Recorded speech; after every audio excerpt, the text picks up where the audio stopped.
नमस्कार, आप देख रहे हैं अपना बिहार और मैं हूं आपके साथ विभा उपाध्याय। बिहार में बाढ़ से बर्बादी और तबाही का मंजर जारी है। कई जिलों की स्थिति बेहद खतरनाक हो चुकी है। ऐसी ही तस्वीर भागलपुर से सामने आई, जहां शिक्षा का मंदिर पल भर में पानी में समा गया। तस्वीरें आपके सामने हैं, किस तरीके से ये जो शिक्षा का मंदिर है, स्कूल जो है, जहां पर बच्चे कल तक पढ़ाई कर रहे थे, वो पानी की गोद में समाता चला गया। महज 10 सेकंड में स्कूल धड़ाम से कोसी नदी में गिर पड़ता है। नदी में समा चुका ये भवन नौगछिया के बिहपुर प्रखंड के हरियो पंचायत का उत्क्रमित हाई स्कूल का एक हिस्सा था। इस इलाके में कोसी नदी का कहर देखने को मिल रहा है।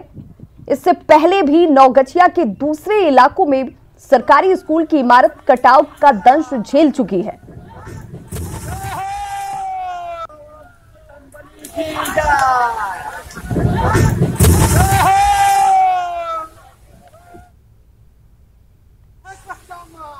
तो कैसे 10 सेकंड के अंदर ये जो पूरी की पूरी इमारत है, ये जो भवन है स्कूल का, वो नदी की गोद में समा जाता है। कटाव का दंश इस इलाके के लोगों की जैसे नियति सी बन गई है और एक एक करके मकान भी अब इसमें विलीन होते हुए। एक्सक्लूसिव तस्वीरें आपके टीवी स्क्रीन पर।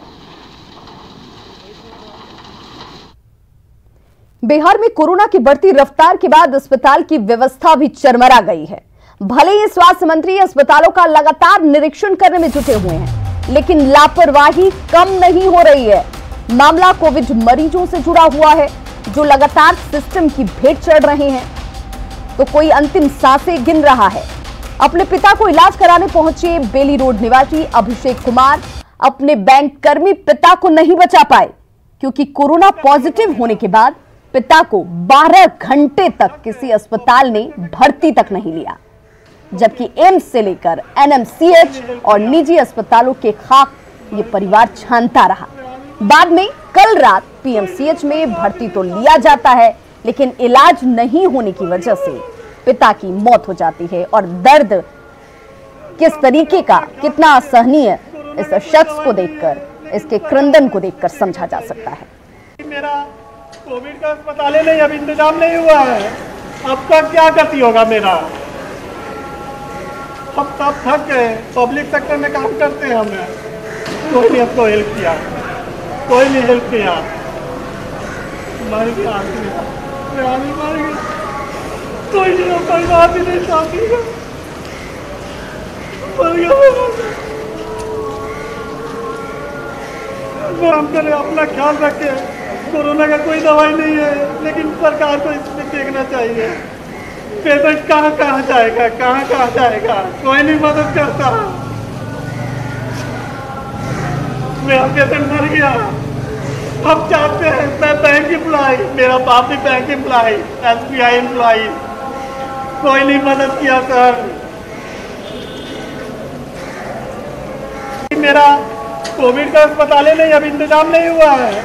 सब जगह गए, गेट पे ही बोलते हैं क्या हो रहा है, बोले हफ नहीं हो रहा है। नहीं यहाँ पे तो व्यवस्था नहीं, अब जाइए यहाँ पे।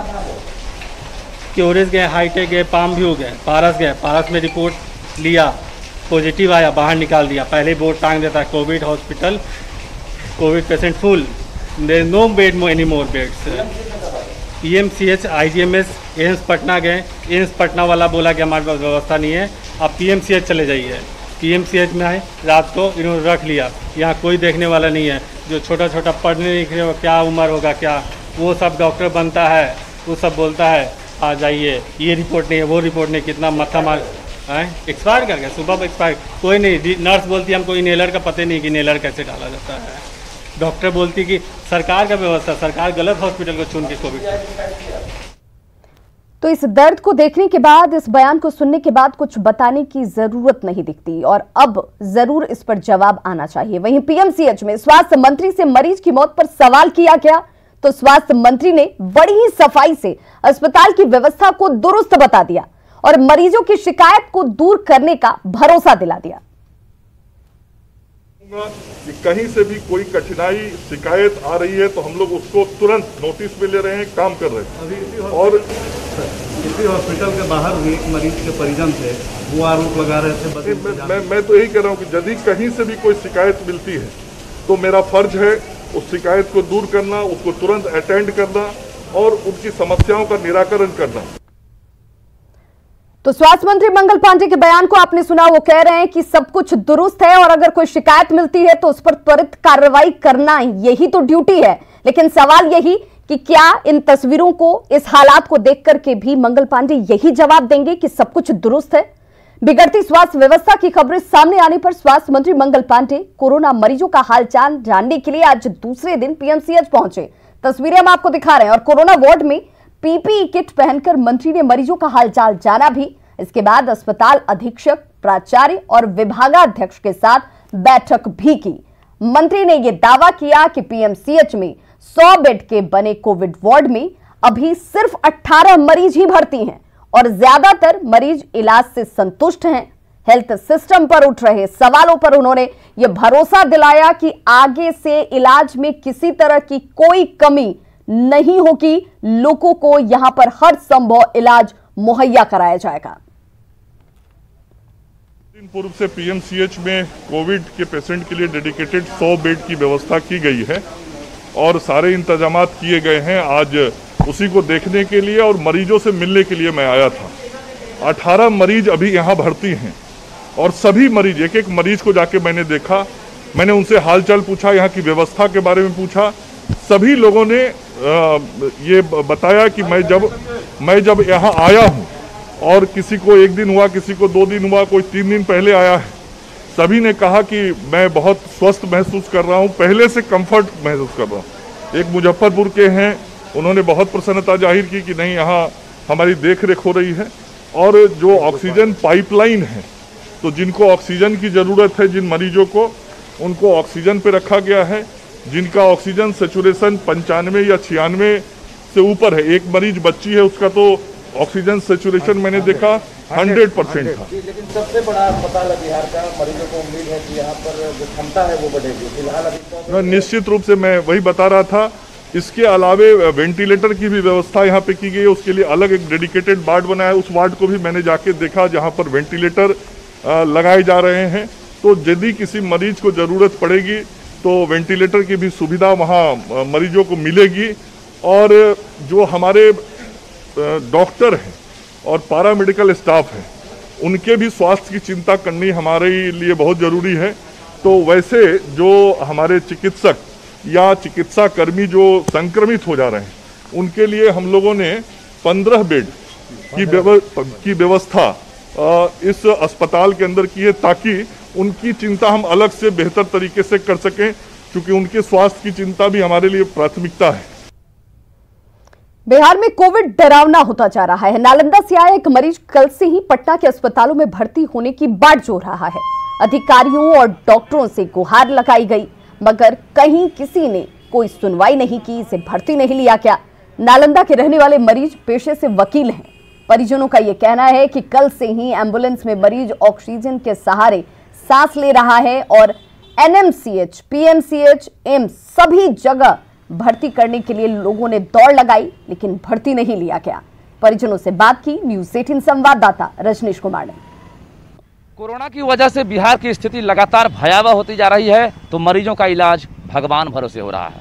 आपको सीधे दिखाते हैं कि नालंदा से एक मरीज पटना पहुंचा है और 24 घंटे से लगातार अस्पताल में भर्ती करने की गुहार लगा रहा है, लेकिन कोई सुनने वाला नहीं है। अस्पताल का चक्कर काट रहा है। देखिए कि एम्बुलेंस में जो मरीज आपको दिख रहा है, नालंदा सिविल कोर्ट का वकील है और जो परिजन हैं लगातार अस्पताल में जाकर गुहार कर रहे हैं। इस वक्त न्यू गार्डन अस्पताल है, इससे पहले पीएमसीएच, एनएमसीएच, तमाम जगहों पर एम्बुलेंस लेकर हर जगह जो है फरियाद करने के लिए पहुंच रहे हैं, लेकिन मरीज को फिलहाल एडमिट नहीं किया गया है।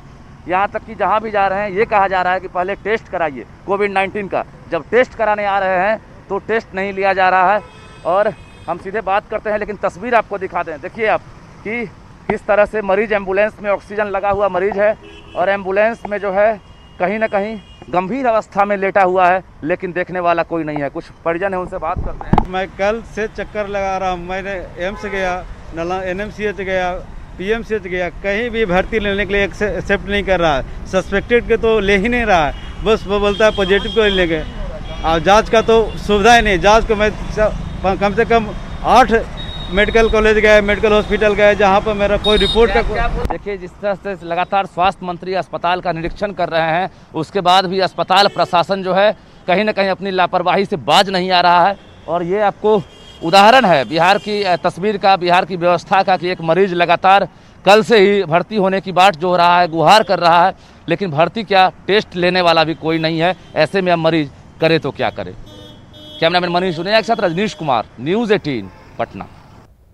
और यही मकसद है हमारा, इसीलिए ऑपरेशन अस्पताल हम चला रहे हैं, ताकि जो रियलिटी है, जो ग्राउंड रियलिटी है, क्या कुछ हो रहा है और दावों के इतर किस तरीके की हकीकत है, ये सब तक पहुंचनी चाहिए और खुद स्वास्थ्य मंत्री को इस पर संज्ञान लेना चाहिए। खबर वैशाली से, जहां पर लालगंज रेफरल अस्पताल में कोरोना मामले की जांच के सरकारी दावों की पोल खुल रही है। जांच किट खत्म होने पर लोगों को बैरंग लौटाया जा रहा है, जबकि जिला प्रशासन कोविड के बढ़ते केस को देखते हुए लगातार लोगों को जागरूक कर रहा है। जिलाधिकारी खुद तैयारियों की निगरानी कर रहे हैं, बावजूद इसके स्वास्थ्य विभाग की लापरवाही पर सवाल खड़े हो रहे हैं। अगर कोई भी पॉजिटिव आ रहा है तो हम लोग तुरंत उसको वहीं पे कंटेन करें, उसका कॉन्टैक्ट ट्रेसिंग करना बहुत ज़रूरी है, वहाँ कंटेनमेंट जोन बनाना बहुत ज़रूरी है। तो अगर एक भी चीज़ मिस हो जाएगा, एक भी पेशेंट मिस हो जाएगा कि पॉजिटिव आया, हम तक जानकारी नहीं पहुँची, तो ये बड़ी बात हो सकती है और कल को चल के हो सकता है संक्रमण फैल जाए। इसीलिए हमें तुरंत सूचना दें। तो बिहार में आखिर कोरोना के मामले क्यों बढ़ रहे हैं, ये अपने आप में एक बड़ा सवाल है। पटना एम्स जैसे किए गए और हम लोग काफ़ी कुछ जो स्प्रेड था इन्फेक्शन का रोकने में कामयाब रहे। पर जैसे ही लॉकडाउन खत्म हुआ है, उसके बाद देखा गया कि लोगों को लगा कि अब सब कुछ ठीक हो चुका है एंड बस वहीं से गड़बड़ शुरू हुई और वहीं से ही कोरोना के केसेस ज़्यादा आना शुरू हुए, फैलना शुरू हुआ कोरोना। अधिकतर जो मरीज हमारे पास जो आ रहा है या शहरों में आ रहा है, वो सब ऐसा अनपढ़ आदमी नहीं है, पढ़े लिखे आदमी हैं, ठीक ठाक सोशो इकोनॉमिक ग्रुप के आदमी हैं। जब हम ऐसे लोगों के साथ देखते हैं कि इनको कोरोना पॉजिटिव निकल रहे हैं, तो बड़ी वो होती है कि ये तो एजुकेटेड क्लास है। पटना एम्स में रेंडमाइज कंट्रोल ट्रायल किया जा रहा है वैक्सीन को लेकर, जो भारत में खुद भारत बायोटेक लिमिटेड ने बनाया है ICMR के कोलैबोरेशन में। उसके लिए हम लोग रेंडमाइज कंट्रोल ट्रायल कर रहे हैं। तो देश के 12 संस्थान हैं जो उसमें शामिल है, जिसमें एम्स पटना एक है। तो हम लोग उसको फेज 1 ट्रायल के स्टेट में हैं अभी। और एम्स पटना में हमने पहले इंडिविजुअल को जो इस वैक्सीन मिली है वो एम्स पटना में दी गई है। और आपको बता दें जो रिजल्ट है, जैसे हमने 20 लोगों को अभी तक वैक्सीन दी है, उसमें से किसी को भी कोई सीरियस एडवर्स इवेंट नहीं है, कोई भी ऐसा साइड इफेक्ट नहीं है जिसके लिए चिंतित होने की जरूरत हो। एक बार फिर से लालू परिवार जमीन लिखवाने का आरोप उनके ऊपर लगता हुआ नजर आ रहा है। इस बार RJT ऑफिस के नाम पर जमीन लिखवाने का मामला सामने आया है। दरभंगा के लहरियासराय में RJT के ऑफिस के नाम पर यह जमीन लिखवाई गई है। JDU के वरिष्ठ नेता और सांसद ललन सिंह ने यह आरोप लगाया है। RJT कार्यालय के नाम पर जिसने जमीन ली गई, वो मधुबनी से 2019 के लोकसभा चुनाव के प्रत्याशी बद्री पूर्वे के रिश्तेदार हैं। इस जमीन के एवज में बद्री पूर्वे को मधुबनी से टिकट दिया गया है। उनको VIP पार्टी से मधुबनी से चुनाव लड़ाया गया था। ललन सिंह की माने तो ऐसे जमीनों का मामला लालू परिवार के पास काफी है और अब तेजस्वी यादव भी लालू यादव के नक्शे कदम पर चलते हुए जमीन लिखवाने में लगे हैं। न्यूज़ 18 संवाददाता ब्रिजम पांडे ने ललन सिंह से बातचीत की। मेरे हाथ में जो कागज है ये RJD कार्यालय का है। दरभंगा में RJD कार्यालय के नाम पर जमीन लिखवाया गया है। तेजस्वी यादव लालू यादव से जमीन का रिश्ता पुराना है और इसको लेकर उनकी सरकार भी जा चुकी है। एक बार हमारे साथ JDU के वरिष्ठ नेता और सांसद ललन सिंह हैं। सर, क्या है ये जमीन का मामला? देखिए, जमीन एक अमित कुमार जी ने राष्ट्रीय जनता दल के नाम से लहरियासराय दरभंगा में एक जमीन दान दी है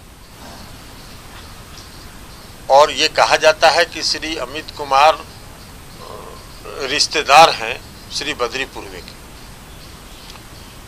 और 2019 के लोकसभा के चुनाव में बद्री पूर्वे जी को मधुबनी से VIP पार्टी को सीट दिया गया और उम्मीदवार भी बनाया गया।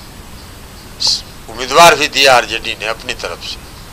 हम जानना चाहते हैं तेजस्वी, और तेजस्वी जी इस कागज को बद्री प्रसाद पूर्वे से रिसीव किए, उनका फोटो है बाजाप्ते कागज प्राप्त करते हुए, रजिस्ट्री का कागज। तो हम तेजस्वी जी से जानना चाहते हैं कि भाई ये बताइए ना कि अमित कुमार कौन है, इनका क्या रिश्ता है बद्री पूर्वे जी से। आपने जो जमीन लिया और 2019 के लोकसभा के टिकट चुनाव में जो उनको टिकट दिलवाया, क्या भीतरिया लेन देन हुआ, क्या अंडरहैंड हुआ। तो आप अपनी पुराने पिताजी के टाइम की जो परंपरा है उसी को आगे बढ़ा रहे हैं क्या।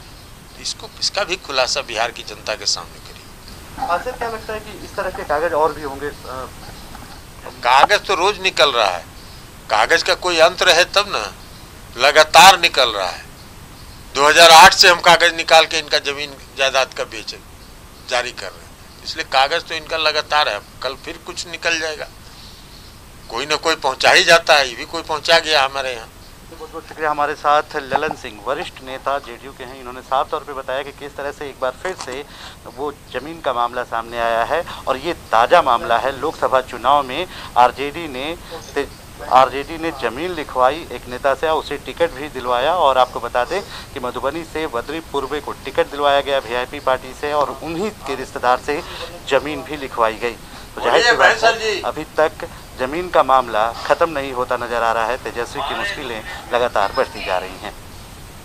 कंसर राजेश के साथ विजय पांडे, न्यूज 18 पटना। बिहार बीजेपी के बड़ी नेताओं की आज अहम वर्चुअल मीटिंग हुई। इसमें राष्ट्रीय अध्यक्ष जेपी नड्डा और बिहार प्रभारी भूपेंद्र यादव भी मौजूद रहे। बिहार बीजेपी अध्यक्ष संजय जायसवाल इसमें शामिल हुए। साथ ही केंद्रीय मीडिया सह प्रभारी संजय मयूख के साथ पार्टी के दूसरे सीनियर नेता भी इसमें शामिल हुए। 3 अगस्त से बिहार विधानमंडल का मानसून सत्र शुरू हो रहा है। हालांकि कोरोना की वजह से सत्र की अवधि काफी कम रखी गई है। 3 अगस्त से शुरू होकर यह सत्र 6 अगस्त को खत्म हो जाएगा। लेकिन इस छोटी अवधि के सत्र को लेकर अब सियासत शुरू हो चुकी है। विपक्ष ने कोरोना का हमला यहां पर हवाला देते हुए मानसून सत्र बुलाने का विरोध किया, तो वहीं सरकार इस सत्र को जरूरी बताते हुए विधानमंडल के नए भवन के सेंट्रल हॉल में सोशल डिस्टेंसिंग के साथ सत्र चलाने की दलील दे रही है।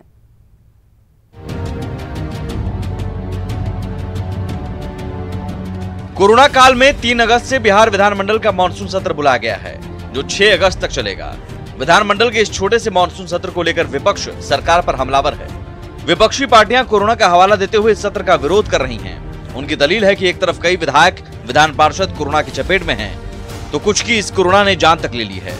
ऐसे में एक साथ सभी माननीयों को मानसून सत्र के दौरान बुलाना खतरे से खाली नहीं है। सारा लोग महामारी से लड़ रहा है और संक्रमित हो रहा है और सत्र नहीं होना चाहिए।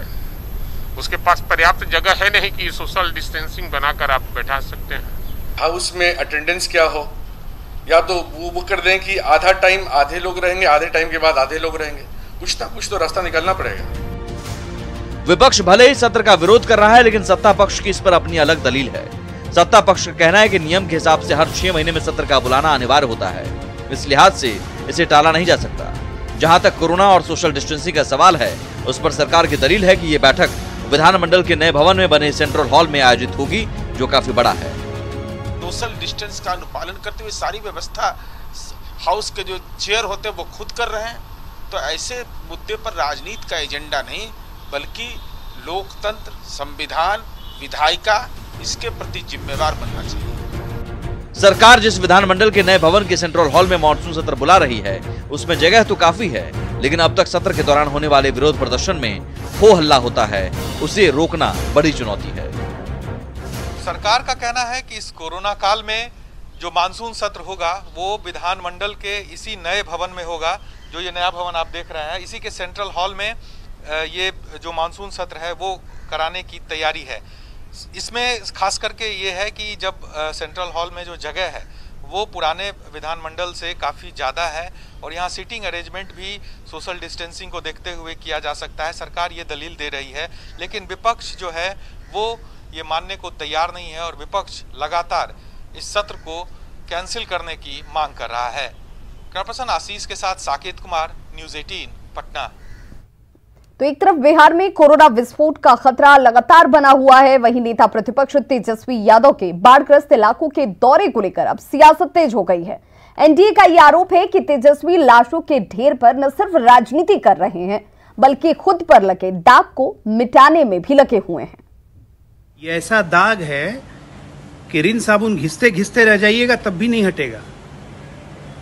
आपदा में हमेशा भगोड़े साबित हुए हैं, चाहे चमकी हो, ये कोरोना हो, और अब नौटंकी करने के लिए आप भाग रहे हैं दरभंगा और झंझारपुर, ये दिखाने के लिए कि अब भगोड़ा नहीं है और संक्रमण फैला रहे हैं, जनता को तंग कर रहे हैं। जेडीयू कुछ इस तरह से तेजस्वी यादव पर जुबानी हमला कर रहा है, इसके पीछे एक वाजिब कारण भी है। दरअसल पिछले कुछ दिनों से तेजस्वी हर रोज सीएम नीतीश कुमार पर ताबड़तोड़ हमला कर रहे हैं। यही नहीं, तेजस्वी सीधे सीधे नीतीश कुमार को अदृश्य बताते हैं।